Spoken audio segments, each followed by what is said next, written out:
তো আব্দুর রাজ্জাক বিন ইউসুফ আল্লাহ নবী সাল্লাল্লাহু আলাইহি ওয়াসাল্লামের একজন উম্মত, আল্লাহ ওনাকে কবুল করুন, আমাদেরকেও কবুল করুন। ওনাকে 1000 কোটি টাকার মামলা দিয়েছে, যেটা ওনার কাছে নাই। আল্লাহু আকবার। এদের বিবেক বুদ্ধি, মানে টাকার চিন্তায় এই সুন্নত বিরোধী মুশরিকরা পাগল হয়ে গেছে।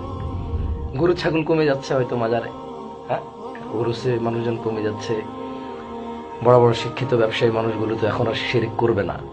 একটা আমল করে না, মানুষের ত্রুটি, করে উঠতে পারে না, কিন্তু শিরক করে না। আল্লাহু আকবার। আল্লাহদেরকে হিদায়াত দান করুন।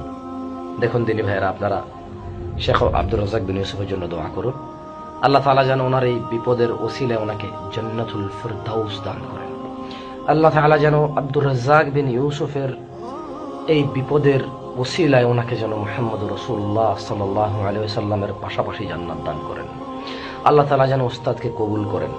বুখারী, মুসলিম, ইমাম আবু হানিফা, শাফি, মালিকি, আহমদ বিন হাম্বল রাহিমাহুমুল্লাহ আজমাইন, তেনাদেরকে যেভাবে কবুল করেছেন আল্লাহ তাআলা যেন এনাকে ওইভাবে কবুল করেন। আরে আমরা তো সেই জাতি, যে জাতি ইমাম আবু হানিফার মতো ভালো মানুষকে জেলে রেখে মেরেছি। হ্যাঁ, আমরা সেই জাতি তো, যে জাতি মুহাম্মদ রাসূলুল্লাহ সাল্লাল্লাহু আলাইহি ওয়াসাল্লামকে মেরে দাঁত ভেঙে দিয়েছি। আমরা মানুষ জাতি তো না, আমরা তো সেই জাতি, যে জাতি আল্লাহ নবী সাল্লাল্লাহু আলাইহি ওয়াসাল্লামের জন্মভূমি প্রিয়স্থান থেকে ওনাকে চলে যেতে বাধ্য করেছে। শেখ আব্দুর রাজ্জাক বিন ইউসুফ, শেখ মতিউর রহমান মাদানী, মুজফফর বিন মুহসিন, শেখ আমানুল্লাহ ইসমাইল মাদানী, শেখ আব্দুর রাব্বাফান আল মাদানী, শেখ মুস্তাফিজুর রহমান বিন আব্দুল আজিজ আল মাদানী, আমার প্রিয় উস্তাদ শেখ আবু আহমদ সাইফুদ্দিন বিলাল আল মাদানী, শেখ হাবিবুর রহমান আল মাদানী, ওনাদেরকে জেল জরিমানা এগুলোই তো হবে। জাতি তো আমরা সেটাই, যারা বলেছি যে লানুখরিজান্নাকুম মিন আরদিনা, তোমাদেরকে এই দেশ থেকে তাড়িয়ে দেব, আও লাতাউদুন্না ফি মিল্লাতিনা, অথবা আমাদের মতবাদে আসো।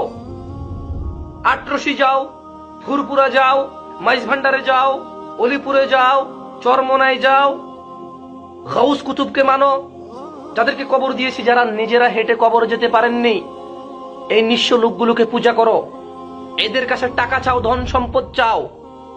আও লাতাউদুন্না ফি মিল্লাতিনা, ফিরে আসো আমাদের মতবাদে। শাহজালাল শাহপরানের কাছে গিয়ে সুস্থতা কামনা করো, তাহলে 1000 কোটি টাকার মামলা হবে না।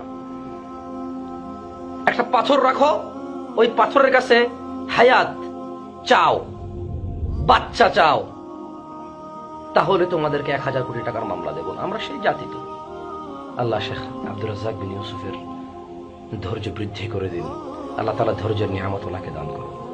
উনি ভয় পাওয়ার মতো মানুষ না। ও মুশরিকরা, যারা ফাতেমা রাদিয়াল্লাহু তাআলা আনহা এর পিতা মুহাম্মদুর রাসূলুল্লাহ সাল্লাল্লাহু আলাইহি সাল্লামের দাওয়াতের বিরুদ্ধে যাচ্ছ, তোমরা শুনে রাখো, আল্লাহ নবী সাল্লাল্লাহু আলাইহি সাল্লামের উপর আল্লাহ ওহী করলেন, ফাযাক্কির ইন্নামা আনতা মুযাক্কির, ও মুহাম্মদ সাল্লাল্লাহু আলাইহি সাল্লাম আপনি উপদেশ দিন, একজন উপদেশদাতা মাত্র। লাস্তা আলাইহিম বিমুসাইতির, আপনি এদের কর্ম নিয়ন্ত্রক নন। ইল্লা মান তাওয়াল্লা ওয়া কাফার, অতঃপর যে ব্যক্তি কুফরি করবে, ফায়ুআযিবুহুল্লাহুল আযাবাল আকবার, ফায়ুআযিবুহুল্লাহ আল আযাবাল আকবার, আল্লাহ তাআলা এদেরকে কঠোর দণ্ডে দণ্ডিত করবেন। কিভাবে? ইন্না ইলাইনা ইয়াবাহুম, নিশ্চয় এদের প্রত্যাবর্তন আমার দিকে, সুম্মা ইন্না আলাইনা হিসাবাহুম, তারপর আমি এদের হিসাব নিকাশ নেব। আমি আমার বক্তব্য আর বড় করব না। আমরা সবাই দোয়া করি আল্লাহ তাআলা তাদের ধৈর্য বৃদ্ধি করে দিন। আল্লাহ তাআলা ওনাকে মুক্ত করুন। মুক্তি জান্নাত, জান্নাতুল ফিরদাউস হচ্ছে মুক্তি। আদ-দুনিয়া সিজনুল মুমিন ওয়া জান্নাতুল কাফির, দুনিয়া তো মুমিনের জন্য জেল আগে থেকেই। এই 4 দেওয়ালের ভিতরে জেল হোক 10 ফিট বাই 10 ফিট, অথবা পৃথিবীর সমপরিমাণ একটা জেল হোক। হুয়া সিজন কালা নবী সাল্লাল্লাহু আলাইহি ওয়াসাল্লাম। ইয়া উস্তাদ, চিন্তা করবেন না, বাংলার জনগণ আপনার সঙ্গে আছে। ওয়া ইন্না ইনশাআল্লাহ, আল্লাহ জাল্লা ওয়া আলা আপনার সঙ্গে আছে। ইনশাআল্লাহ আল্লাহ তাআলা আপনাকে কবুল করবেন। আল্লাহ তাআলা আপনাকে কবুল করুন, আমরা দোয়া করি।